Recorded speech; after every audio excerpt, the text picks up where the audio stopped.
ഇതൊരു വലിയ പരീക്ഷയാണ്. ഈ ജീവിതം എന്ന് പറഞ്ഞാൽ ഇതൊരു വലിയ പരീക്ഷയാണ്. ഈ പരീക്ഷയിലെ വിജയവും പരാജയവും തീരുമാനിക്കുന്നത് കൊല്ലപ്പരീക്ഷന്റെ മാർക്കിനെ അടിസ്ഥാനമാക്കിയിട്ടാണ്. ഇതിലെ കാക്കൊല്ല പരീക്ഷ പ്രശ്നമില്ല, തോറ്റാലും വലിയ കുഴപ്പമൊന്നുമില്ല. ജീവിതം എന്ന പരീക്ഷന്റെ അരക്കൊല്ല പരീക്ഷ കാര്യാക്കണ്ട. ഇതിന്റെ കൊല്ല പരീക്ഷ ഒരു പ്രാവശ്യമുള്ളൂ, സപ്ലിമെന്ററി എഴുതാൻ പറ്റൂല. കാക്കൊല്ല പരീക്ഷയിൽ തോറ്റാലേ അസ്തഗ്ഫിറുല്ലാഹ് പഠിച്ചോൻ എന്റെ അടുത്ത് അബദ്ധം പറ്റിയെന്ന് പറയാം, സപ്ലിമെന്ററി. അരക്കൊല്ല പരീക്ഷയിൽ തോറ്റാലേ ഹജ്ജിന് പോയതാണ്, ഹജ്ജ് കഴിഞ്ഞ് വന്നേക്കിന് നാട്ടുകാർക്കൊക്കെ ഓരി വെച്ചു കൊടുത്താൽ ഒന്നുകൂടിയും പോകാം, സപ്ലിമെന്ററി ഉണ്ട്. കൊല്ലപ്പരീക്ഷ ഒരോട്ടേ ഉള്ളൂ, മൗത്ത്.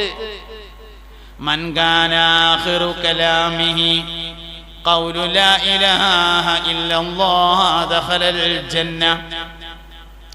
ആരുടെയെങ്കിലും അവസാനത്തെ വാക്ക് ലാ ഇലാഹ ഇല്ലല്ലാഹ് എന്നായാൽ അവൻ സ്വർഗത്തിൽ കിടന്നു എന്ന് മുത്തുനബി സല്ലല്ലാഹു അലൈഹി വസല്ലം. ശ്രദ്ധിച്ചോ നിങ്ങള്, ആരുടെയെങ്കിലും അവസാനത്തെ വാക്ക് ലാ ഇലാഹ ഇല്ലല്ലാഹ് എന്നായാൽ, ആക്കിയാൽ എന്നല്ല ആയാൽ എന്നാണ്. കാരണം ആക്കുന്നതല്ല ആകുന്നതാണ്. അതായത് അത് മനസ്സിലാവണമെങ്കിൽ നിങ്ങൾ നല്ലോണം നിങ്ങൾ ശ്രദ്ധിക്കണം. മരിക്കുന്ന സമയത്ത് കലിമ അറിഞ്ഞു ചൊല്ലുന്നതല്ല, അറിയാതെ ചൊല്ലുന്നതാണ്. അറിയാതെ ചെല്ലണമെങ്കിൽ അറിയാതെ ചൊല്ലുന്ന ഒരവസ്ഥയിലേക്ക് അതെത്തണം, അപ്പോഴേ ചൊല്ലുള്ളല്ലോ. മൗത്തിന്റെ ഹാല് എന്ന് പറയുന്നത് ഹൈറാനിയത്തിന്റെ ഹാലാണ്. ലോകത്തെ എല്ലാ മനുഷ്യന്മാരും പേടിക്കുന്ന സമയമാണ് മൗത്തിന്റെ ഹാല്. എത്ര ധൈര്യമുള്ളവനും പേടിക്കും, എത്ര ധൈര്യമുള്ളവനും ഭയപ്പെടുന്ന സന്ദർഭമാണ് സക്കറാത്തുൽ മൗത്ത് എന്ന് പറയുന്നത്. ആ സമയത്ത് ഒരാൾ ലാ ഇലാഹ ഇല്ലല്ലാഹ് ചെല്ലണമെങ്കിൽ അശ്രദ്ധനായിരിക്കുമ്പോൾ ലാ ഇലാഹ ഇല്ലല്ലാഹ് ചൊല്ലുന്നവനായിരിക്കണം. ശ്രദ്ധയിൽ ലാ ഇലാഹ ഇല്ലല്ലാഹ് ചൊല്ലുന്നവനായാൽ പോരാ, അപ്പോഴാ ചെല്ലുക. അതുകൊണ്ടാണ് മൻ കാന, ആരുടെയെങ്കിലും അവസാനത്തെ വാക്ക്. അതിൽ വലിയൊരു തത്വമുണ്ട്. മരിക്കുമ്പോ കലിമ ചൊല്ലണം എന്നല്ല, പിന്നെയോ അവസാനത്തെ സംസാരം ലാ ഇലാഹ ഇല്ലല്ലാഹ് എന്നാവണം എന്നാണ്. അതായത് ഒരാൾ ലാ ഇലാഹ ഇല്ലല്ലാഹ് എന്ന് പറഞ്ഞുകൊണ്ടിരിക്കുന്നതിന്റെ ഇടയിൽ മുണ്ടാൻ വയ്യാതായി, പിന്നെ 6 മാസം കഴിഞ്ഞിട്ട് മരിച്ചാലും ഓന്റെ അവസാനത്തെ വാക്ക് എന്തെന്നെയാണ്? ലാ ഇലാഹ ഇല്ലല്ലാഹ്. ബഹുമാനപ്പെട്ട ചെറുശ്ശേരി ഉസ്താദ് എപ്പോഴും തന്റെ ഡ്രൈവറോട് പറയാറുണ്ടായിരുന്നു അത്രേ, മൻ കാന ആഖിറു കലാമിഹി ഖൗലു ലാ ഇലാഹ ഇല്ലല്ലാഹ് ദഖലൽ ജന്ന. ഒരാളുടെ അവസാനത്തെ വാക്ക് ലാ ഇലാഹ ഇല്ലല്ലാഹ് എന്നായാൽ അവൻ സ്വർഗത്തിൽ കടന്നു എന്നാണ്. ആക്കിയാൽ നല്ല ആയാൽ എന്നാണ്.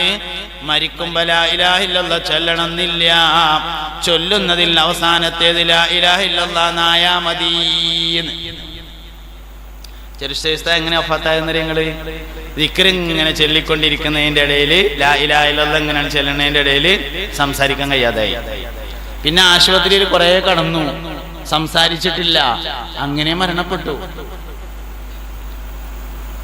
സമസ്തയുടെ മുൻഗാമികളുടെ വഫാത്ത് പഠിക്കേണ്ട ഒരു വിഷയമാണ് എല്ലാവരതും. ഒരു സത്യം ഞാൻ അങ്ങോട്ട് പറയാം. ജീവിതത്തിൽ ഒരാൾ ഏറ്റവും ആസ്വദിച്ച് ചെയ്യുന്ന പ്രവർത്തനം എന്താണോ ആ പ്രവർത്തനമാണ് മരിക്കുമ്പോൾ ചെയ്യാം. ഒരു സത്യം ഞാൻ നിങ്ങളോട് പറയാം. ജീവിതത്തിൽ ഒരാൾ ഏറ്റവും ആസ്വദിച്ച് ചെയ്യുന്ന കാര്യം എന്താണോ ആ കാര്യം മരിക്കുമ്പോൾ ചെയ്യും. ജീവിതത്തിൽ ആസ്വദിച്ച് പാട്ട് പാടുന്നവൻ പാട്ട് പാടിക്കൊണ്ടിരിക്കെ മരിക്കും. ജീവിതത്തിൽ ആസ്വദിച്ച് കച്ചവടം ചെയ്യുന്നവൻ കച്ചവടം ചെയ്തുകൊണ്ടിരിക്കെ മരിക്കും. ജീവിതത്തിൽ ആസ്വദിച്ച് ബൈക്ക് ഓടിക്കാൻ പറഞ്ഞിട്ട് ഇങ്ങനെ ആസ്വദിച്ച് ബൈക്ക് ഓടിക്കുന്നവൻ ബൈക്ക് ഓടിച്ചുകൊണ്ടിരിക്കും മരിക്കും. ജീവിതത്തിൽ ആസ്വദിച്ച് പ്രഭാഷണം നടത്തുന്നവൻ പ്രഭാഷണം നടത്തിക്കൊണ്ടിരിക്കെ മരിക്കും. ജീവിതത്തിൽ ആസ്വദിച്ച് ദിക്ർ ചൊല്ലുന്നവൻ ദിക്ർ ചൊല്ലിക്കൊണ്ടിരിക്കെ മരിക്കും. ജീവിതത്തിൽ ആസ്വദിച്ച് നിസ്കരിക്കുന്നവൻ നിസ്കാരത്തിൽ മരിക്കും. ജീവിതത്തിൽ ആസ്വദിച്ച് എന്ത് കാര്യമാണോ ചെയ്യുന്നത് ആ കാര്യമാണ് മരിക്കുമ്പോൾ ചെയ്യാം. വെറുതെ പറഞ്ഞല്ല. ചെറുശ്ശേരി ഉസ്താദ് ത്വലാഖിന്റെ ഫത്വ പറഞ്ഞുകൊണ്ടിരിക്കുമ്പോഴാണ് സംസാരിക്കാൻ കഴിയാതെയാകുന്നതും ബഹാവുദ്ദീൻ ഉസ്താദ് ഓടി വരുന്നതും ഹോസ്പിറ്റലിൽ കൊണ്ടുപോകുന്നതും ഹോസ്പിറ്റലിൽ വെച്ച് മരണപ്പെടുന്നതും. KT മാനു ഉസ്താദ് അള്ളാഹു അവരുടെ ദർജ ഉയർത്തി കൊടുക്കട്ടെ. എന്തുണ്ടായി? ജമിയത്തുൽ മുഅല്ലിമീന്റെ സമ്മേളനം കോഴിക്കോട് കടപ്പുറത്ത് നടക്കുമ്പോ പൊതുസമ്മേളനാണ്. ലക്ഷക്കണക്കിന് ആൾക്കാർ സ്റ്റേജുമൊക്കെ ഇങ്ങനെ കയറി വന്നിട്ട് സ്വാഗതം പറയാൻ പോവുകയാണ്. എല്ലാരും ഒന്ന് കണ്ട് അസ്സലാമു അലൈക്കും ദ്വാരക്കണട്ടോ എന്ന് പറഞ്ഞുകൊണ്ട് അവിടുന്ന് ഇങ്ങനെയാണ് പോയി ആംബുലൻസ് കയറി മരിച്ചു. കരിമേലിട്ടാണ് മരിച്ചു. എന്തേ? നല്ല കാര്യം ആസ്വദിച്ച് ചെയ്താൽ അത് ചെയ്തുകൊണ്ടിരിക്കാൻ മരിക്കാം. ആസ്വദിച്ച് സിനിമ കണ്ടാൽ സിനിമ കണ്ടുകൊണ്ടിരിക്കാൻ മരിക്കാം.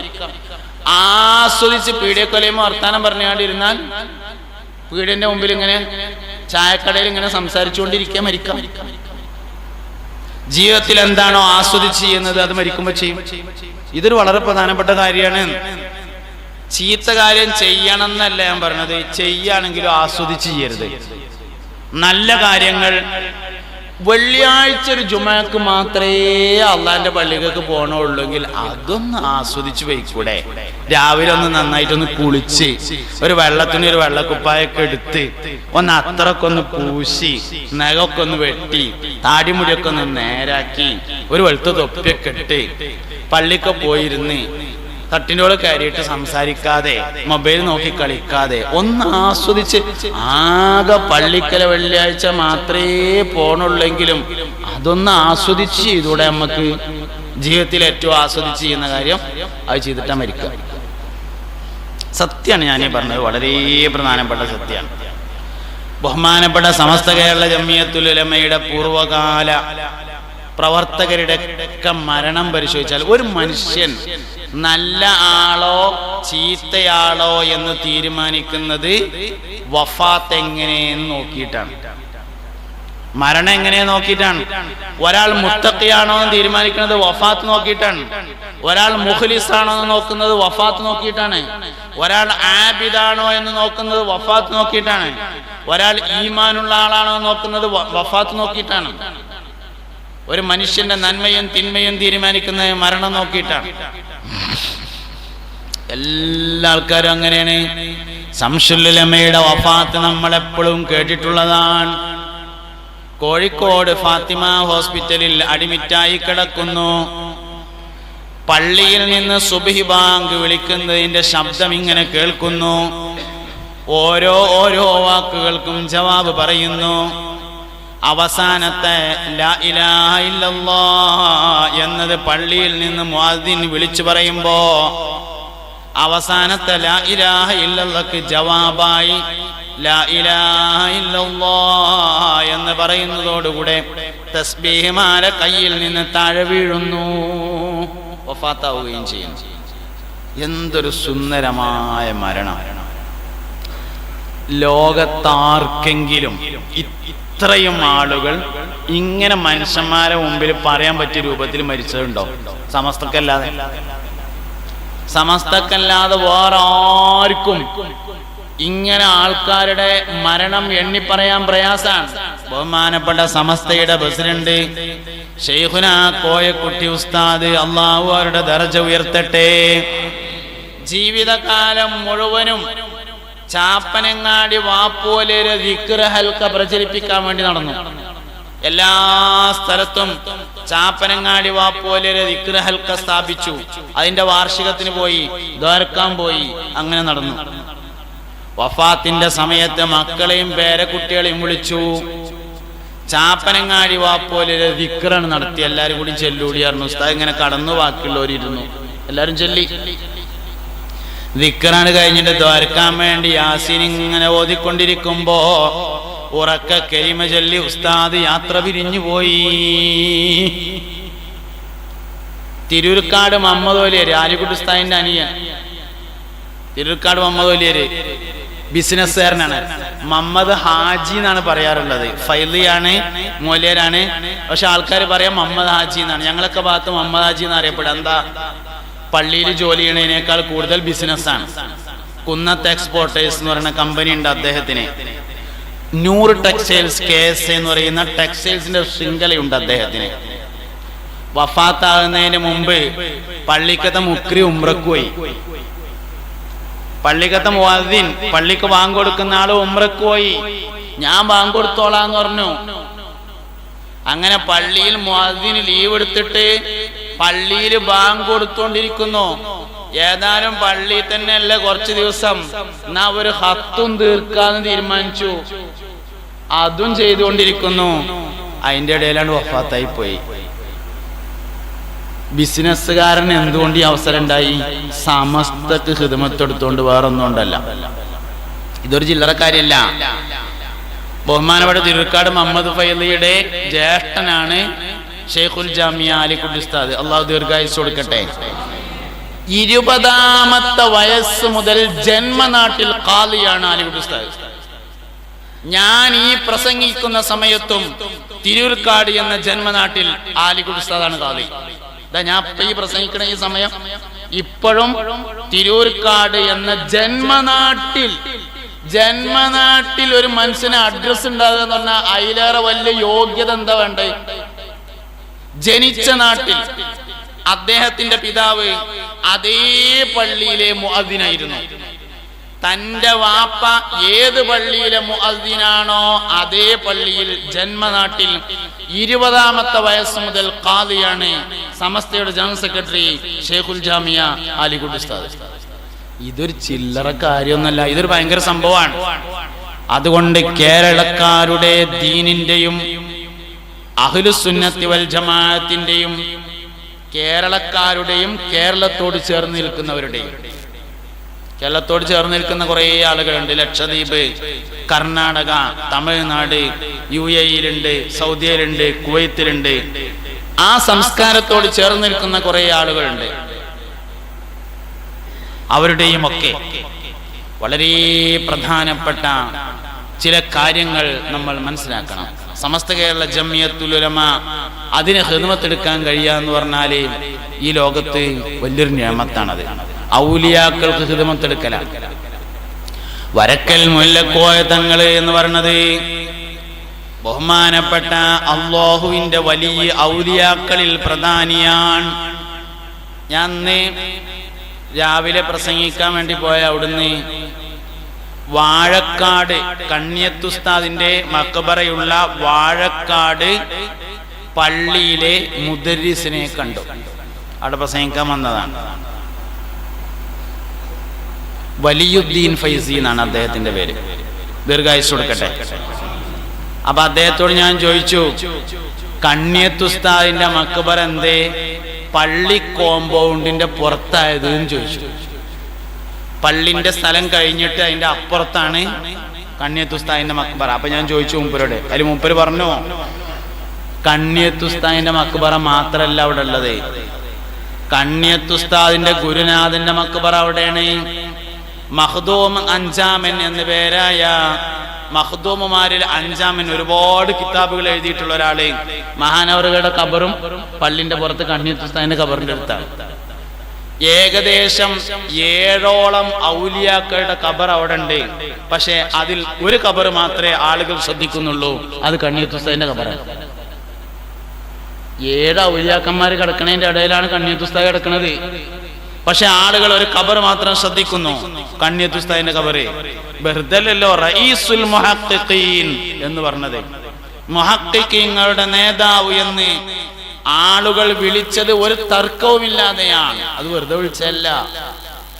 അതുകൊണ്ട് സമസ്തക്ക് ഖിദ്മത്തെടുക്കാൻ കഴിയാന്ന് പറഞ്ഞാൽ വലിയൊരു കാര്യമാണ് എന്ന് സാന്ദർഭികമായി പറയട്ടെ. മരിച്ചു പോകാനുള്ള തയ്യാറെടുപ്പാണ് യഥാർത്ഥത്തിൽ സമസ്തക്ക് എടുക്കുന്ന ഖിദ്മത്ത്. ദുനിയാവിലൊന്നും ഇതുകൊണ്ട് നേടാനില്ല, ഇതുകൊണ്ട് ദുനിയാവിലൊന്നും നേടാനില്ല, ഇതുകൊണ്ട് ആഖിറത്തിൽ മാത്രമേ നേടാനുള്ളൂ. ആ ഒരു ഉറച്ച വിശ്വാസം നമുക്ക് വേണം. അതെന്തായാലും നേടാൻ കഴിയുകയും ചെയ്യും എന്ന് നമ്മൾ ഉറച്ചു വിശ്വസിക്കണം. മുഅ്മിനീങ്ങളെ, സഹോദരങ്ങളെ, പരിശുദ്ധമായ ഒരു ശരീഅത്തിന്റെ ആൾക്കാരാണ് നമ്മൾ. പരിഭാവനമായ ഒരു ശരീഅത്തിന്റെ വാക്കുനാക്കളാകുന്നു നമ്മൾ. മുസ്തഫായ നബി സല്ലല്ലാഹു അലൈഹി വസല്ലമ തങ്ങളുടെ കാലഘട്ടത്തിൽ സ്വഹാബത്തിനിടയിൽ എന്തെങ്കിലും തർക്കമുണ്ടായാൽ അത് നബി തങ്ങളോട് ചോദിക്കലായിരുന്നു പതിവ്. നബിതങ്ങൾക്ക് ശേഷം സ്വഹാബത്തിൽ എന്തെങ്കിലും തർക്കമുണ്ടായാൽ അബൂബക്കർ സിദ്ദീഖ് റളിയല്ലാഹുവിനോട് ചോദിക്കും. സിദ്ദീഖ് റളിയല്ലാഹുവിന് ഒരു തീരുമാനം പറഞ്ഞാല് ശരി, അങ്ങനെ തന്നെ തീരുമാനമാക്കും. നബി സല്ലല്ലാഹു അലൈഹി വസല്ലം തങ്ങൾ വഫാത്താകുന്ന സമയത്ത് സെയ്ദ് ബിൻ ഹാരിസത്ത് റളിയല്ലാഹു അൻഹുവിന്റെ നേതൃത്വത്തിലെ ഒരു സംഘം യോദ്ധാക്കളെ അതിർത്തിയിലേക്ക് നിയോഗിച്ചിരുന്നു. അവർ പോയിട്ടില്ല, പോകാനുള്ള ഒരുക്കങ്ങൾ നടക്കുന്നേ ഉള്ളൂ. ആ സമയത്താണ് മുസ്തഫ നബി തങ്ങൾ വഫാത്താകുന്നത്. സിദ്ദീഖ് റളിയല്ലാഹു അൻഹു അധികാരമേറ്റു, ഖലീഫയായി. യുദ്ധസംഘത്തെ പറഞ്ഞയക്കാൻ വേണ്ടി ഒരുങ്ങി. അപ്പൊ സ്വഹാബത്തിന്റെ ഇടയിൽ ചെറിയൊരു അഭിപ്രായ വ്യത്യാസം. ഈ സമയത്ത് പിന്നെ ഒരു യുദ്ധം വേണോ? നബി സല്ലല്ലാഹു അലൈഹി വസല്ലം തങ്ങൾ വഫാത്തായി കിടക്കുന്നു, മരണപ്പെട്ടു, ഖബറിലാണ്. അതിന്റെ ദുഃഖം മാറിയിട്ടില്ല. അതിർത്തിയിൽ ഒരു യുദ്ധത്തിന്റെ ആവശ്യമില്ല. ഓല് ഇങ്ങോട്ട് വരികയാണെങ്കിൽ നോക്കിയാ പോരെ. അതുകൊണ്ട് ഇപ്പൊ ഒരു യുദ്ധം വേണ്ടെന്ന് സ്വഹാബത്തിന് അഭിപ്രായം. ആർക്കും സിദ്ദീഖിനോട് നേർക്ക് നേരെ പറയാൻ ധൈര്യമില്ല. ഉമർ ബിൻ ഖത്താബ് റളിയല്ലാഹു അൻഹുവിനെ സമീപിച്ചു സഹാബത്ത് പറഞ്ഞു, ഉമർ ഖത്താബ് എന്നവരെ, ഈ സമയത്ത് ഒരു യുദ്ധം വേണോ? നമുക്ക് അല്പം കഴിഞ്ഞ് യുദ്ധസംഘത്തെ ഒന്ന് വികസിപ്പിച്ച് യുദ്ധത്തിൽ പരിചയമുള്ള ആളുകളെ നേതൃസ്ഥാനത്ത് കൊണ്ടുവന്ന്. സെയ്ദ് ബിൻ ഹാരിസ് അന്ന് കുട്ടിയാണ്, ഉസാമത്ത് ബിൻ സെയ്ദ് റളിയല്ലാഹു അൻഹു. സെയ്ദ് ബിൻ ഹാരിസയുടെ മകനാണ് ഉസാമത്ത് ബിൻ സെയ്ദ് റളിയല്ലാഹു അൻഹു. ഉസാമ വളരെ ചെറിയ കുട്ടിയാണ്. നബി സല്ലല്ലാഹു അലൈഹി വസല്ലം തങ്ങളുടെ വളർത്തുപുത്രനായിരുന്നു ഉസാമത്ത് ബിൻ സെയ്ദ് റളിയല്ലാഹു അൻഹു. ഇപ്പൊ ഒരു യുദ്ധം വേണോ എന്ന് പറഞ്ഞു. ഉമർ ഖത്താബിനും തോന്നി അതൊരു ശരി തന്നെയുള്ള ഇപ്പൊ ഒരു യുദ്ധം വേണോ. അങ്ങനെ സിദ്ദീഖ് റളിയല്ലാഹു അൻഹുവിന്റെ അടുത്ത് ചെന്നു സയ്യിദുനാ ഉമർ ബിൻ ഖത്താബ് റളിയല്ലാഹു അൻഹു മഹാനായ സിദ്ദീഖുൽ അക്ബറിനോട് ചോദിച്ചു, അബൂബക്കർ സിദ്ദീഖ് എന്നവരെ, ഈ സമയത്ത് നമുക്കൊരു യുദ്ധം വേണോ? കുറച്ച് കഴിഞ്ഞിട്ട് യുദ്ധസംഘത്തെ ഒന്നുകൂടി വികസിപ്പിച്ച് അലി റളിയല്ലാഹു അൻഹുവിനെ പോലെയുള്ള ധീരരായ യോദ്ധാക്കളൊക്കെ നേതൃസ്ഥാനത്ത് വെച്ചിട്ട് ചെയ്താ പോരെ. സിദ്ദീഖുൽ അക്ബർ റളിയല്ലാഹു അൻഹു പറഞ്ഞു, മുസ്തഫ നബി തങ്ങൾ വഫാത്താകുന്നതിന് മുമ്പ് നിയോഗിച്ച ഒരു യുദ്ധസംഘമാണ്. അവർ യുദ്ധത്തിന് പോയി, എല്ലാവരും മരിച്ചു. അവസാനം ശത്രുക്കൾ മദീനയിലേക്ക് ഇങ്ങോട്ട് കയറി വന്നു. മദീനയിലെ സ്ത്രീകളുടെയും കുട്ടികളുടെയും മയ്യത്ത് കൊണ്ട് മദീനയുടെ തെരുവോരങ്ങൾ നിറഞ്ഞു കഴിഞ്ഞാലും അല്ലാഹുവിന്റെ റസൂൽ നിയോഗിച്ച ഒരു സംഘത്തെ തിരിച്ചു വിളിക്കൂല. ഉമർ ബിൻ ഖത്താബ് റളിയല്ലാഹു അൻഹു പറഞ്ഞു, അതെന്നെ എന്റെ അഭിപ്രായം എന്ന് പറഞ്ഞു. തിരിച്ചു വിളിക്കാൻ പറ്റില്ല, അതന്നെയാണ് എന്റെ അഭിപ്രായം. ഞാൻ അത് പറഞ്ഞ എന്തിനാ? സഹാബത്തിന്റെ കാലത്ത് സിദ്ദീഖ് റളിയല്ലാഹു അൻഹുവിന്റെ അഭിപ്രായം പറഞ്ഞാൽ അതിന്റെ മേലെ വേറൊരാൾ പറയില്ല. എന്ത് പറഞ്ഞു എന്നതിനേക്കാൾ ആര് പറഞ്ഞു എന്നാണ് നോക്കിയിരുന്നത്. അത് കഴിഞ്ഞ് ഉമർ ബിൻ ഖത്താബ് റളിയല്ലാഹു അൻഹുവിന്റെ കാലത്ത് ഉമർ റളിയല്ലാഹു അൻഹുവിന്റെ അഭിപ്രായം പറഞ്ഞാൽ അത് തന്നെയായിരുന്നു തീരുമാനം. അതിനുശേഷം ഉസ്മാൻ ഇബ്നു അഫ്ഫാൻ, അലി ഇബ്നു അബി ത്വാലിബ്, അവർക്ക് ശേഷം ബദറിൽ പങ്കെടുത്ത ആളുകൾ എന്താണ് പറയുന്നത് എന്നാണ് നോക്കിയിരുന്നത്. ബദരീങ്ങൾ എന്താ പറയണത്, ആ അഭിപ്രായം എടുക്കും. സ്വഹാബത്തിന് സ്ഥാനം നൽകി താബിഉകൾ. താബിഉകളുടെ കാലത്ത് സ്വഹാബത്ത് എന്താ പറഞ്ഞത് എന്ന് നോക്കലായിരുന്നു പതിവ്. അത് കഴിഞ്ഞതിന് ശേഷം താബിഉകൾ എന്താണ് പറഞ്ഞിരുന്നത് നോക്കും. ഹസനുൽ ബസരി റളിയല്ലാഹു അൻഹുവിന്റെ അഭിപ്രായം നോക്കും. മഹാനവറുകൾ സയ്യിദു താബിഈനാണ്, താബിഈങ്ങളുടെ നേതാവാണ് സയ്യിദുനാ ഹസനുൽ ബസരി റളിയല്ലാഹു അൻഹു. മഹാനവറുകളുടെ അഭിപ്രായം എന്താ നോക്കും, അത് സ്വീകരിക്കും. അടുത്ത കാലം വരെയും അങ്ങനെയാണ്. എന്ത് പറഞ്ഞു എന്നല്ല നോക്കല്, ആര് പറഞ്ഞു എന്നാ നോക്കല്. അഹമ്മദ് കോയ ശാലിയാത്തി പറഞ്ഞതാണ് എന്ന് പറഞ്ഞാൽ അതെന്നെ ഇക്കാരം ശരി, ഞമ്മക്ക് വിവരമില്ലാത്തതുകൊണ്ട് ഇക്കാരം എന്ന് വിചാരിക്കും ആളുകള്. ഇന്ന് ഇമാം ഷാഫി പറഞ്ഞാലും അതൊന്നല്ല ശരി, അതിനേക്കാൾ വിവരം എനിക്കാണ് എന്ന് പറഞ്ഞ ആൾക്കാരാണ്. തിരിഞ്ഞപ്പോ നിങ്ങൾക്ക് സംഗതി ഇതാണ് ഇപ്പൊ വിഷയം. ഷാഫി ഇമാമ് പറഞ്ഞതാണ് എന്ന് പറഞ്ഞാലും ആ ഹദീസ് മൂപ്പർക്ക് കിട്ടിയിട്ടുണ്ടാവില്ല, അത് ഞമ്മക്കേ കിട്ടിയതുള്ളൂ എന്ന് ആൾക്കാർ വിചാരിക്കുക. എന്താ കട്ട 10 ലക്ഷം ഹദീസുകൾ കാണാതെ പഠിച്ച ആളാണ് സയ്യിദുനാ ഇമാമുനാ ശാഫിഈ റളിയല്ലാഹു അൻഹു 7-ാം വയസ്സിൽ ഖുർആൻ മനപ്പാഠമാക്കിയ ആളാണ്. 12-ാമത്തെ വയസ്സിൽ ദർസ് നടത്താനും ഫത്വ കൊടുക്കാനും തുടങ്ങിയ ആളാണ്. ഇമാം ഷാഫിഈ റളിയല്ലാഹു അൻഹുവിനെ മുസ്തഫായ നബി സല്ലല്ലാഹു അലൈഹി വസല്ലം തങ്ങൾ ഹദീസിൽ പുകഴ്ത്തി പറഞ്ഞിട്ടുണ്ട്. അങ്ങനത്തെ ഷാഫി ഇമാം ഒരു അഭിപ്രായം പറഞ്ഞു എന്ന് പറഞ്ഞാൽ അത് ശരിയാവാൻ സാധ്യതയില്ല. സാധ്യത ഉള്ളത് നമ്മൾ പറയുന്ന അഭിപ്രായം ശരിയാവാനാണ്. നല്ലയിടത്താണ് ആളുകൾ എത്തിയത്. എന്താ കട്ട്